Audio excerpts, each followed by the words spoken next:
Il allait dans le désert à dos de chameau pour soigner les gens gratuitement. C'était un homme très bon. Il a fini général dans l'armée française et il a été, en 61, il a été nommé directeur de tous les hôpitaux de France et d'outre-mer. C'est un grand monsieur. Oui. Et est-ce que vous pouvez nous raconter en fait comment vous êtes tombé dans la drogue et puis devenu le prince De de la la coque. drogue? Hmm. Alors, c'était en Espagne, à Marbella, quand j'ai fait connaissance avec Madame Oufkir, la femme du général Oufkir, dont vous avez certainement entendu parler. D'accord? C'était lui qui dirigeait le Maroc. Même le roi Hassan II avait peur de lui. C'était un militaire très dangereux, immensément dangereux. Et comme j'ai couché avec sa femme, il n'était pas très content, hein. Ça lui a pas fait plaisir. Mais elle, pour que je couche avec elle, elle a exigé que je prenne de la cocaïne. D'accord? Et moi, j'étais pas contre. Je voulais tout essayer. Et j'ai essayé. Et ça m'a plu. Et alors, de fil en aiguille, je suis devenu cocaïnomane.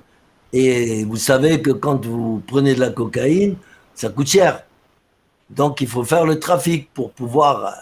Parce que moi, la cocaïne, je ne la prenais pas avec une petite cuillère, je la prenais à la louche. C'est-à-dire que je prenais jusqu'à 7 grammes par jour de cocaïne. Voilà. Donc, il fallait la payer, cette cocaïne. Et c'est là que j'ai commencé le gros trafic. Mais j'étais déjà, avant la cocaïne, j'étais déjà trafiquant. Mais pas de cocaïne, je faisais d'autres trafics, de la contrebande en tout genre. Je vendais même de l'essence mélangée avec de l'eau ou avec de l'alcool, des conneries comme ça. Mais la cocaïne, je suis devenu trafiquant quand je suis allé en Hollande. C'est-à-dire en 72, j'ai commencé. Parce que je me suis sauvé d'Espagne, parce que le général Oufkir voulait me tuer. D'accord? Et donc, la police espagnole, après m'avoir libéré de prison, ils m'ont dit partez d'ici parce qu'on ne peut pas assurer votre sécurité. Le général Oufkir va vous tuer. Et donc, je suis parti en Hollande. Et comme j'avais pris goût à la cocaïne et que là-bas en Hollande, c'était libre, totalement libre, voilà, dans les discothèques, tout le monde en prenait, il n'y avait pas de problème.